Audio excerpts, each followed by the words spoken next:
ಒಂದು ಸಣ್ಣ ಹಳ್ಳಿಯಲ್ಲಿ ಅನನ್ಯ ಎಂಬ ಹುಡುಗಿ ವಾಸಿಸುತ್ತಿದ್ದಳು. ಅವಳು ತುಂಬ ಸುಂದರವಾಗಿದ್ದಳು. ಆದರೆ ಅವಳ ನಿಜವಾದ ಸೌಂದರ್ಯ ಅವಳ ಮುಖದಲ್ಲಲ್ಲ, ಅವಳ ಹೃದಯದಲ್ಲಿತ್ತು. ಅನನ್ಯ ಯಾವಾಗಲೂ ಎಲ್ಲರಿಗೂ ಸಹಾಯ ಮಾಡುತ್ತಿದ್ದಳು.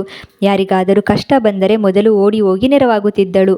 ಹಳ್ಳಿಯ ಜನರೆಲ್ಲರೂ ಅವಳನ್ನು ತುಂಬ ಪ್ರೀತಿಸುತ್ತಿದ್ದರು. ಒಂದು ದಿನ ಹಳ್ಳಿಗೆ ಹೊಸದಾಗಿ ಅರವಿಂದ್ ಎಂಬ ಯುವಕ ಬಂದನು. ಅವನು ನಗರದಲ್ಲಿ ಕೆಲಸ ಮಾಡುತ್ತಿದ್ದನು. ಅನನ್ಯಾಳ ಒಳ್ಳೆತನದ ಬಗ್ಗೆ ಕೇಳಿ ಅವಳನ್ನು ನೋಡಲು ಆಸಕ್ತಿಪಟ್ಟನು. ಕಾಲ ಕಳೆದಂತೆ ಇಬ್ಬರು ಸ್ನೇಹಿತರಾದರು. ಅರವಿಂದ್ ಅನನ್ಯಾಳ ಜೊತೆ ಹೆಚ್ಚು ಸಮಯ ಕಳೆಯಲು ಆರಂಭಿಸಿದನು. ಅವಳ ಮಾತು, ನಗು ಮತ್ತು ಎಲ್ಲರ ಮೇಲಿನ ಕಾಳಜಿ ಅವನ ಮನಸ್ಸನ್ನು ಗೆದ್ದಿತು.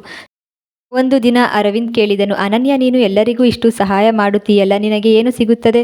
ಅನನ್ಯ ನಗುತ್ತಾ ಹೇಳಿದಳು, ಇತರರ ಮುಖದಲ್ಲಿ ಸಂತೋಷ ಕಾಣುವುದು ನನ್ನ ದೊಡ್ಡ ಸಂಪತ್ತು. ಆ ಮಾತು ಅರವಿಂದ್ ಮನಸ್ಸಿಗೆ ತುಂಬ ತಟ್ಟಿತು. ಕೆಲವು ದಿನಗಳ ನಂತರ ಹಳ್ಳಿಯಲ್ಲಿ ಭಾರಿ ಮಳೆ ಬಂತು.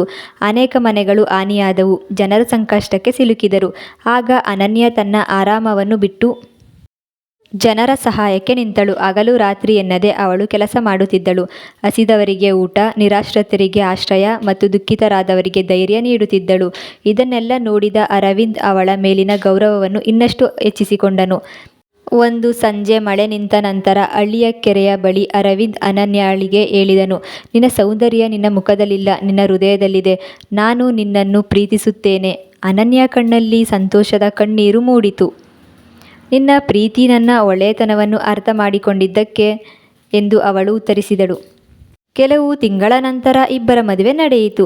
ಅವರು ಸಂತೋಷದ ಜೀವನವನ್ನು ಆರಂಭಿಸಿದರು. ಆದರೆ ಅವರು ತಮ್ಮ ಜೀವನವನ್ನು ಕೇವಲ ತಮ್ಮ ಸಂತೋಷಕ್ಕಷ್ಟೇ ಮೀಸಲಿಡಲಿಲ್ಲ.